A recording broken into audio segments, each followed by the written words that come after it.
Assalamualaikum warahmatullahi wabarakatuh. Salam merdeka, sahabat-sahabat, saudara-saudaraku dimanapun berada. Pada kesempatan ini, saya bisa menyapa sahabat-sahabatku dimanapun berada, berbagi informasi, inspirasi, inovasi baru. Karena di zaman perubahan ini, kita perlu mengikuti perkembangan zaman. Kita mau membaca sehingga bisa berbagi dan peduli kepada sesama dan alam semesta. Nah, kebetulan temanya kok ada alam semestanya. Saya kebetulan ketemu sahabat lama, tidak jauh dengan semesta alam semesta yang saya sebutkan. Namun tentunya lebih baiknya beliau akan memperkenalkan dirinya supaya bisa menyapa sahabat-sahabat di mana berada. Silakan Bapak Pak Alam, perkenalkan Pak Alam. Namanya sebenarnya siapa Pak Alam? Ya, terima kasih Pak Kidalang, biasanya kita kenal sahabat saya ini, atau Muhammad Yasin ya. Perkenalkan, nama saya Alamsa. Kebetulan saat ini lagi mengajar di salah satu kampus ya, cukup strategis ya, Institut Bisnis dan Informatika, atau biasa juga disebut dengan Kampus Oren ya. Yes, ya. Kampus Oren, Institut Bisnis. Nah, kampus IBIK ini memang kampus yang masih berafiliasi secara politis, kalau secara politis, tapi kalau secara pendidikan independen sendiri dengan ada salah satu partai ya. Tapi saat ini memang sedang gencar-gencarnya atau sedang melakukan semacam gerakan bagaimana caranya kampus ini bisa menjadi sebuah kampus yang mengikuti tren dan perubahan. Kira-kira begitu ya, yaitu kampus YouTuber.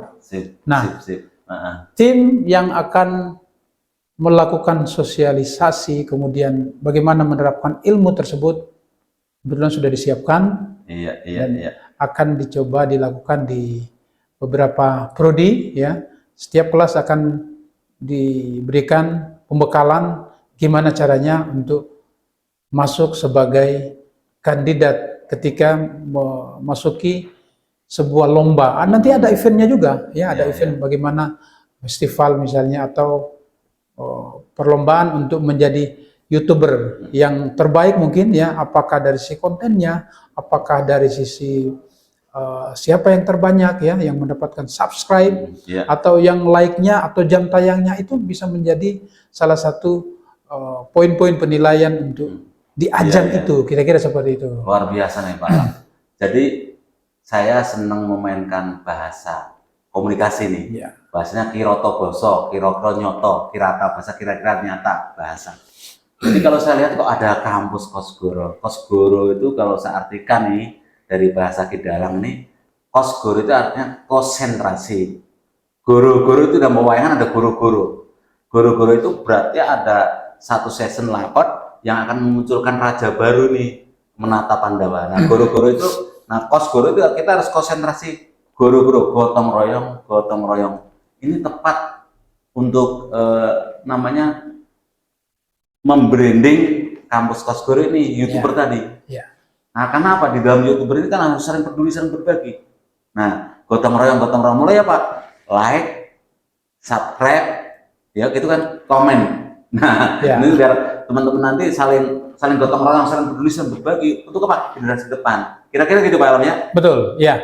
Saya jelaskan sedikit mengenai sejarahnya Kosgoro ini. Kalau Kosgoro ini sebenarnya kalau kita lihat singkatannya Kosgoro, ya. Kosgoro Koperasi Serbaguna Gotong Royong. Iya. Koperasi Serbaguna Gotong Royong ini berdiri sebenarnya di tahun 1957. Tepatnya di daerah Jawa Timur. Itu yang menginisiasi adalah Mas Isman, Jenderal ya. Sekarang sudah menjadi bukan Pak Jenderal Isman, bukan Isman Munandar. Isman dipanggilannya Pak Isman, ayah dari Hayono Isman, mantan Menteri Olahraga ya. Itulah yang memberikan sejarah berdirinya Kosgoro ini. Koperasi Serbaguna Gotong Royong 1957. Karena berdiri tahun 1957. Tepatnya di 10 November 1957. Nah, itu yang berbekal dengan semangat ketika nuansa saat itu adalah nuansa masih saat Perang Dunia Kedua ya. Para yang tergabung dalam TRIP, ya namanya TRIP. TRIP ini artinya Tentara Indonesia Pelajar ya.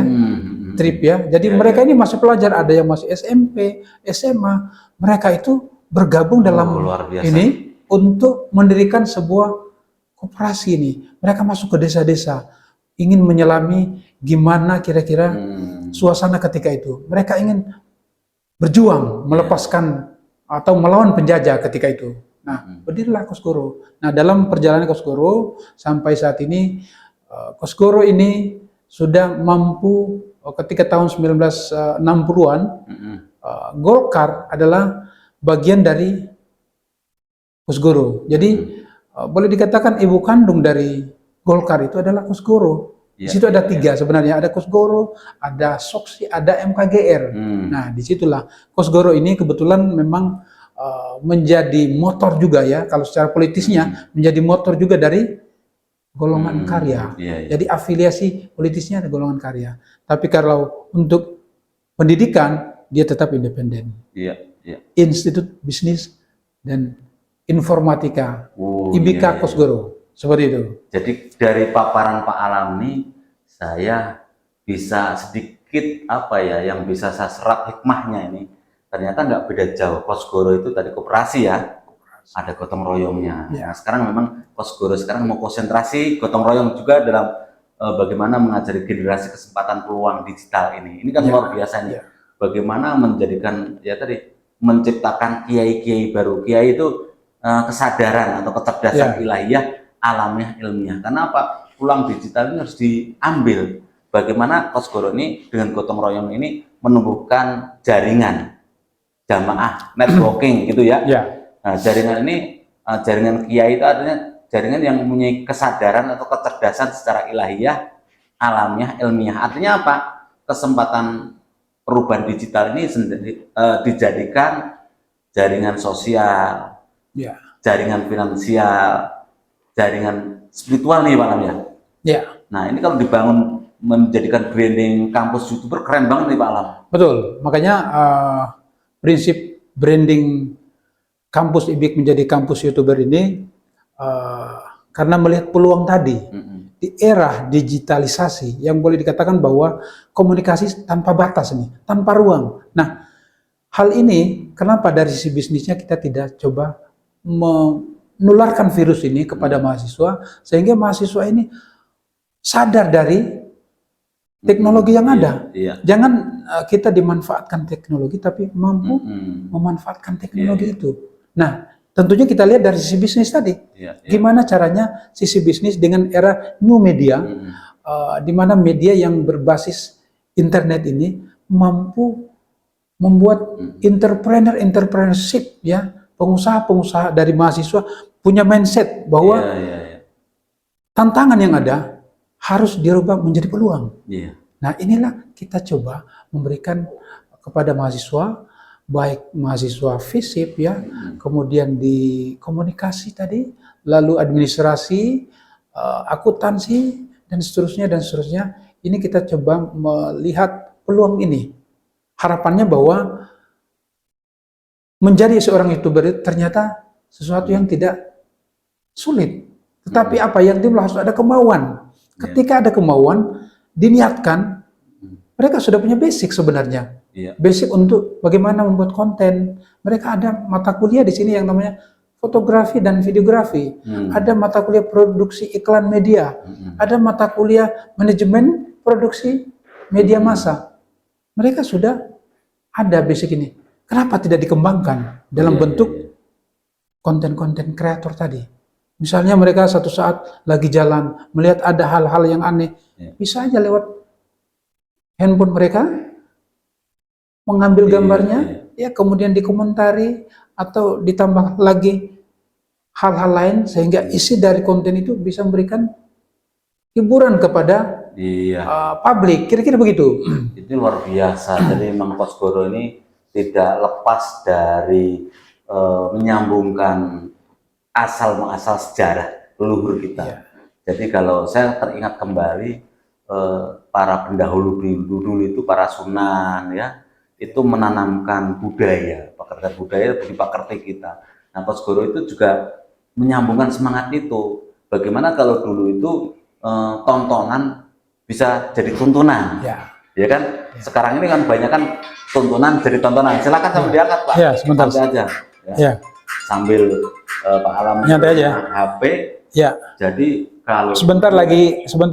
Tontonan bisa jadi tuntunan, tapi kita sekarang ini Coach Goro bagaimana membranding, mengajarkan generasi terutama mahasiswa-mahasiswi ini menjadi bagaimana pegangan HP ini bukan hanya sekedar pegangan biasa sebagai hiburan biasa, tapi bagaimana menciptakan multifungsi untuk kehidupan, sehingga bukan hanya untuk kehidupan, memberikan penghidupan juga untuk dirinya, keluarga, sepakat, dan semesta ini, Pak Lam ya. Jadi bagaimana dengan rasa senang, potensi talenta yang diberikan dengan pendidikan bahan yang telah diberikan para dosen ini bisa menjadikan ekspresi dirinya, gitu ya Pak Lam ya. Sehingga menjadi nantinya menambah nilai tambah untuk penghidupannya dia, untuk penghasilan gitu Pak Lam. Jadi berbicara mengenai nilai tadi, tentunya dengan menjadikan mereka sosialisasi ya, bagaimana menjadi seorang YouTuber ini akan memberikan nilai plus kepada individu dalam ruang-ruang di kampus ya. Artinya kalau mereka mampu memanfaatkan peluang ini, tentunya individu mereka akan tampil berbeda. Dalam arti kata bahwa kalau beda ketika mereka mampu membuat konten lalu dapat income dari situ, subscribe-nya misalnya sampai 1.000, sampai 2.000, bahkan puluhan ribu, otomatis kan itu membuat mereka happy, kan begitu? Artinya hiburannya dapat, happy-nya dapat, bahkan di situ dari individu tadi bisa merangkul yang lain, mungkin saudaranya sendiri, orang tuanya, bisa memberikan dampak dari tadi.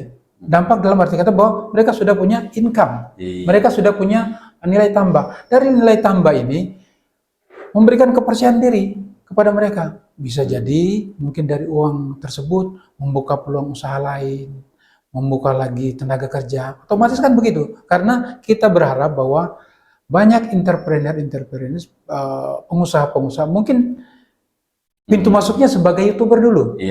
Dari income sebagai YouTuber bisa membuat misalnya kuliner, sebagai raja kuliner misalnya, katakan sebagai bikin usaha apalagi misalnya, itu tidak tertutup kemungkinan tidak langsung seperti itu. Jadi memang perlu ya menebarkan virus kreativitas. Virus kreativitas. Itu sehingga memberikan semangat, spirit, inspirasi tersendiri. Jadi generasi ke depan ini akan tumbuh jiwa perlu didorong, perlu dimotivasi, perlu diarahkan perlu diarahkan. Inilah peran budaya Nusantara ini luar biasa. Makanya sebenarnya kita semuanya kan seorang pemimpin, ya. Pemimpin itu nggak harus dikasih kopiah raja, tapi pemimpin yang sebenarnya itu kalau Sunan Kalijaga menggambarkan pemimpin sebenarnya adalah berikan amanah, tidak gemblelengan. Gemblelengan sombong. Apa maksudnya? Oh gitu. Karena nggak amanah. Karena gemblelengan. Jangan nanti ketika sudah jadi YouTuber benar banyak duit jadi sombong ya. Iya, nggak boleh sombong juga. Itu ditanamkan di dalam lagu Gundul-Gundul Pacul. Pak Alam pernah dengar nggak? Oh sering dulu. Sejak kecil sudah dengar ya. Generasi atas masih hafal. Sedikit-sedikit mungkin nggak sempurna tapi masih bisa. Gundul-gundul pacucul, semberengan, gemblelengan, teng nyunggi wakul. Nah itu gemblelengan, wakul glempang segane dadi saratan. Itu punya makna. Sebenarnya permainan bahasanya tontonan bisa jadi tuntunan. Pesan dulu tuh. Pesan moralnya, pesan spiritualnya. Edukasi ada religinya itu. Jadi orang pemimpin itu nggak harus kasih mahkota raja. Makanya jadi Coach Goro ini luar biasa menjadikan pemimpin entrepreneur nih. Jadi nama pemimpin nggak harus dikasih mahkota raja, tapi orang yang diberikan seperti pacul itu alat petani. Bagaimana memakmurkan. Jadi kita harus bisa melihat orang-orang susah, mendengarkan cerita orang-orang susah. Nah, dengan potensi kita, bagaimana kita bisa memberikan motivasi secara cerdas, Nah, ini 4 bahasa kerasulan, sidik, amanah, tabligh, fatonah. Ya, saya potong. Ya. Sama aja sebenarnya kalau di Kosgoro ini ada yang saya bilang tadi trip atau tentara pelajar tadi ya, tentara Indonesia pelajar tadi, mereka itu punya motivasi. Motivasi salah satu bahasa dari, saya bukan orang dari Jawa Timur, saya juga orang Timur, tapi Timur jauh di sana ya. Timurnya Jawa. Timurnya jauh, bukan timurnya Jawa. Jadi ada namanya krentek. Oh iya. Krentek itu sebenarnya seperti tadi Ki. Bagaimana ketika itu memotivasi mereka. Itu kalau sana krentek ya? Bukan, itu rokok kalau krentek. Oh, kalau di Jawa itu krentek. Kalau krentek di Jawa itu krentek. Nah, mungkin semacam itu karena saya bukan orang Jawa, mungkin pemahamannya.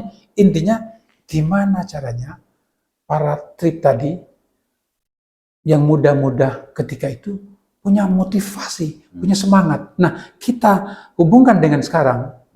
Tentunya kita bukan lagi zaman mengusir penjajah nih, mengisi kemerdekaan. Nah, generasi milenial, khususnya mahasiswa ini, gimana caranya kita motivasi mereka? Sudut pandangnya dari mana? Kita masuk dari digitalisasi tadi. Kita isi mereka. Kita dorong mereka, ya kita tuntun mereka, karena perlu generasi ini dituntun oleh para senior, ya, para dosen, ya, untuk bisa mereka tahu arah, ya, yang tadinya tantangan mereka sedikit bermalas, ketika ada ilmunya di bidang kreator, kenapa enggak gitu? Oh hari ini ada makanan, jadi kreatif misalnya di bidang makanan, dari restoran ke restoran bisa jadi seperti itu, olahraga bisa jadi dari sport olahraga lain. Yang penting ada punya ide, gagasan mereka seperti apa. Nah, gagasan dan ide itu dari munculnya krentek. Ya, krentek menimbulkan harapan. Iya, harapan di dalam diri. Ya. Itu memberikan spirit, bahasanya spirit. Betul. Itu harus dikembangkan terus diwujudkan dengan nyata. Sehingga ada kemerdekaan. Jangan terbelenggu gitu ya. Jadi saudara-saudara, sahabat-sahabat, ini luar biasa menyambungkan perjuangan. Dalam perjuangan sekarang bagaimana memakmurkan perjuangan dulu zamannya trip tadi adalah dengan senjata. Sekarang bagaimana kita memakmurkan, mesejahterakan. Karena apa? Ada pepatah orang tua kita yang menyampaikan, dunia tidak selebar daun kelor, tapi sekarang dunia hanya selebar daun monitor. Apapun di dalam genggaman dunia ini harus kita bisa berikan yang terbaik dan kemanfaatan dalam kehidupan bersama dan bangsa dan negara.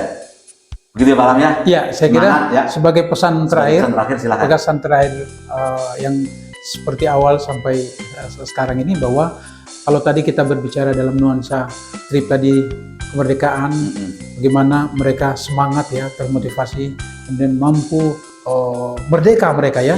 Sekarang ini gimana caranya adik-adik mahasiswa ini, anak-anak kita mahasiswa ini, gimana caranya merdeka dengan menjadi seorang YouTuber?